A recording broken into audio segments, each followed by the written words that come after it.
بسم اللہ الرحمن الرحیم۔ السلام علیکم۔ نور چینل میں آپ سب کو خوش آمدید۔ آج ہم آپ کے ساتھ ایک بہت ہی پیاری بات شیئر کریں گے، ایک ایسی بات جو کہ ایک حتمی سچ ہے۔ جب سے یہ دنیا وجود میں آئی ہے اور جب تک قیامت قائم نہ ہو جائے، یہ خلاصہ آپ کی ہر مقام پہ رہنمائی کرے گا۔ تو آئیے بات شروع کرتے ہیں۔ حضرت ابو ذر غفاری رضی اللہ تعالیٰ عنہ سے مروی ایک حدیث ہے، ایک طویل حدیث جو کہ ایک بہترین لٹریچر اور ایک بہترین ہیومن چارٹر ہے۔ حضرت ابو ذر غفاری رضی اللہ تعالیٰ عنہ کہتے ہیں کہ ایک مرتبہ میں مسجد میں آیا تو آپ صلی اللہ علیہ وآلہ وسلم اکیلے بیٹھے ہوئے تھے۔ میں بھی آپ علیہ السلام کے پاس بیٹھ گیا۔ آپ علیہ السلام نے مجھے نماز پڑھنے کا کہا۔ میں نے نماز پڑھی اور سوچا کہ آج آپ علیہ السلام اکیلے ہیں تو آج میں آپ سے بہت سی باتیں پوچھوں گا۔ اور ابو ذر کہتے ہیں کہ میں پوچھتا چلا گیا اور آپ علیہ السلام جواب دیتے چلے گئے۔ میں نے پوچھا کہ یا رسول اللہ صلی اللہ علیہ وآلہ وسلم، آپ نے نماز کا حکم دیا ہے؟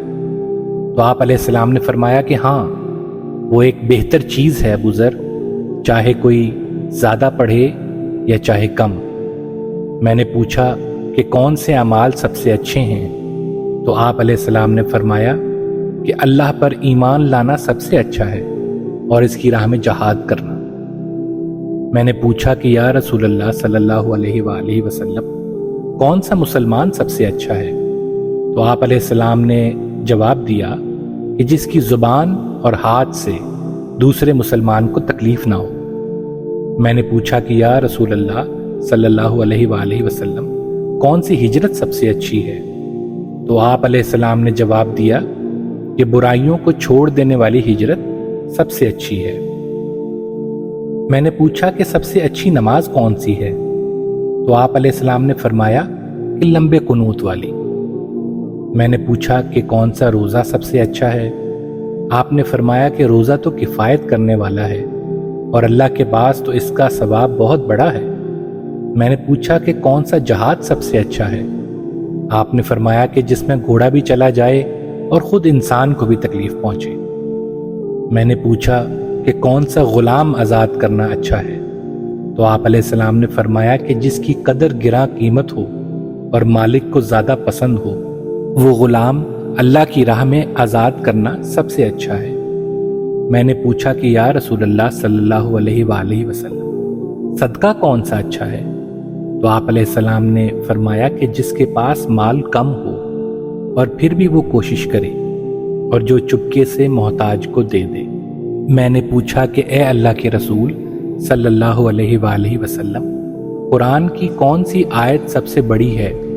تو آپ علیہ السلام نے جواب دیا کہ آیت الکرسی، اور اس کے بعد فرمایا کہ اے ابو ذر، یہ ساتوں آسمان اللہ کے عرش کے مقابلے میں ایسے ہیں کہ جیسے صحرا میں کوئی انگوٹھی پڑی ہوئی ہو، اور اللہ کی کرسی کے مقابلے میں عرش ایسے ہے کہ جیسے صحرا میں کوئی انگوٹھی پڑی ہوئی ہو۔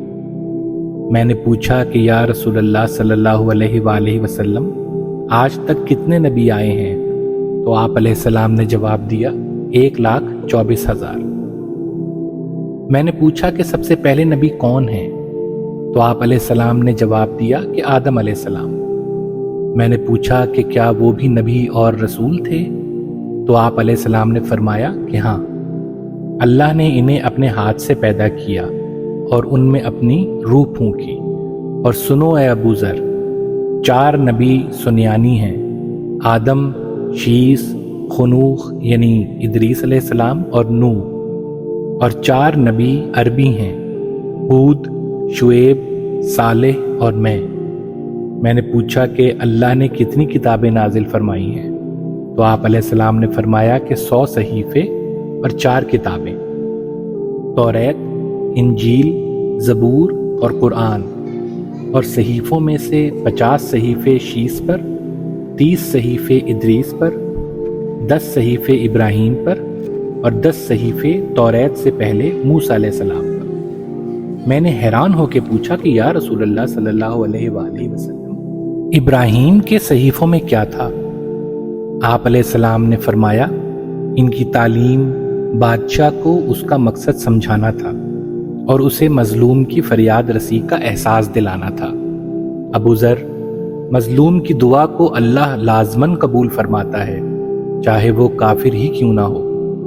ابراہیم کے صحیفوں میں دنیا کا مال جمع کرنے سے روکنا تھا اور ان میں نصیحتیں تھیں، مثلاً عقل مند کے لیے ضروری ہے کہ وہ اپنے وقت کا صحیح استعمال کرنا سیکھے، ایک وقت میں اپنے اعمال کا محاسبہ کرے، دوسرے وقت میں اپنے خالق کی صفات پہ غور کرے اور تیسرے وقت میں اپنے معاش کو دیکھ لے۔ عقل مند وہی ہے جو 3 چیزوں میں اپنا وقت استعمال کرے، پہلے آخرت کی فکر میں، دوسری سامان زیست میں یعنی زندگی کے معاملات میں، اور تیسری یہ کہ اللہ کی نعمت سے لطف اندوز ہو کر شکر ادا کرنے میں۔ ابو ذر، عقل مندی اپنی زبان پہ قابو، سوچ اور عمل میں یکسانیت رکھنے کا نام ہے۔ وہ بہت کم بولتا ہوگا جو عقل مند ہوگا، اور وہی بات کرے گا جو فائدہ دینے والی ہوگی۔ پھر میں نے موسیٰ علیہ السلام کے صحیفوں کے متعلق پوچھنا شروع کر دیا کہ یا رسول اللہ صلی اللہ علیہ وآلہ وسلم، موسیٰ کے صحیفوں میں کیا تھا؟ تو آپ علیہ السلام نے ارشاد فرمایا کہ وہ عبرت دلانے والے تحریروں کا مجموعہ تھے۔ ابو ذر، مجھے حیرت ہے اس شخص پر جو موت کا یقین رکھتا ہے لیکن پھر بھی غافل ہے، تقدیر کا یقین رکھتا ہے لیکن پھر بھی مال و دولت کے پیچھے بھاگ رہا ہے، قیامت کے دن کے حساب کو جانتا ہے لیکن پھر بھی عمل نہیں کرتا، دنیا کی بے ثباتی دیکھ رہا ہے لیکن پھر بھی اسی کو سب کچھ سمجھ رہا ہے۔ میں نے پوچھا کہ یا رسول اللہ صلی اللہ علیہ وآلہ وسلم، یہ جتنے بھی صحیفے گزرے ہیں کیا ان میں سے ہمارے پاس بھی کچھ ہے؟ تو آپ علیہ السلام نے فرمایا کہ ہاں، سورہ اعلیٰ میں قد افلح من تزکیٰ سے آگے پڑھو۔ میں نے پوچھا کہ اے اللہ کے رسول صلی اللہ علیہ وآلہ وسلم، مجھے کوئی نصیحت بھی کریں؟ تو آپ علیہ السلام نے فرمایا کہ اللہ سے ڈرتے رہنا۔ اے ابو ذر، یہی تمہارے اعمال کی روح ہے۔ میں نے کہا اور بھی نصیحت کریں؟ تو آپ علیہ السلام نے فرمایا کہ قرآن کی تلاوت اور اللہ کے ذکر میں مصروف رہنا ابو ذر، تمہارا آسمانوں میں ذکر ہوگا اور زمین میں بھی تمہارے لیے نور کا باعث بنے گا۔ میں نے کہا یا رسول اللہ صلی اللہ علیہ وآلہ وسلم، اور بھی نصیحت فرمائیں؟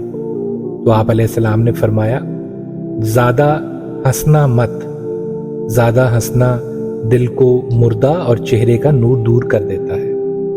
میں نے کہا اور بھی نصیحت فرمائیں؟ تو آپ علیہ السلام نے فرمایا کہ جہاد میں مشغول رہنا، یہ میری امت کی درویشی ہے۔ میں نے کہا کہ اے اللہ کے نبی صلی اللہ علیہ وآلہ وسلم، مجھے اور بھی نصیحت فرمائیں؟ تو آپ علیہ السلام نے فرمایا کہ جب بھی کوئی بات کہو اچھی بات کہنا، ورنہ زبان بند رکھنا بری بات کہنے سے بہتر ہے، اس سے شیاطین تم سے دور رہیں گے۔ میں نے کہا اور بھی فرمائیں؟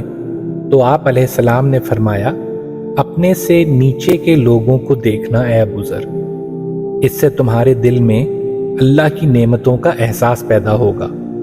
میں نے کہا اور بھی فرمائیں؟ تو آپ علیہ السلام نے فرمایا کہ مساکین کے قریب رہنا، ان سے محبت رکھنا، اس سے تمہیں اللہ کی رحمتوں کا اندازہ ہوگا۔ میں نے کہا اور بھی فرمائیں؟ تو آپ علیہ السلام نے فرمایا کہ قرابت داروں سے ملتے رہنا۔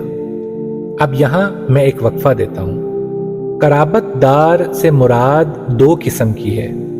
اس کا مطلب قریب والے، قریب کے رشتہ دار اور ہمسائے دونوں قرابت داروں میں آ سکتے ہیں۔ تو آپ علیہ السلام نے فرمایا کہ قرابت داروں سے ملتے رہنا، چاہے وہ تم سے نہ ملتے ہوں۔ میں نے کہا اور بھی فرمائیں؟ تو فرمایا کہ ہمیشہ سچ بولتے رہنا اے ابو ذر، چاہے وہ کڑوا ہی کیوں نہ ہو۔ میں نے کہا کہ اور بھی فرمائیں؟ تو آپ علیہ السلام نے فرمایا اپنے عیبوں پر نظر رکھنا، دوسروں کی برائی یا ٹو میں نہ لگے رہنا۔ پھر اللہ کے رسول نے اپنا ہاتھ میرے سینے پر رکھا اور فرمایا کہ اے ابو ذر، تدبیر جیسی کوئی عقل مندی نہیں، اور حرام سے رک جانے سے بہتر کوئی پرہیزگاری نہیں، اور اچھے اخلاق سے بہتر کوئی حسب نسب نہیں۔ اور اس طرح یہ حدیث مکمل ہوتی ہے۔ اگر آپ کو اس طرح کی ویڈیوز پسند آئیں تو لائک اور سبسکرائب ضرور کیجیے گا۔ اللہ آپ کا حامی و ناصر ہو۔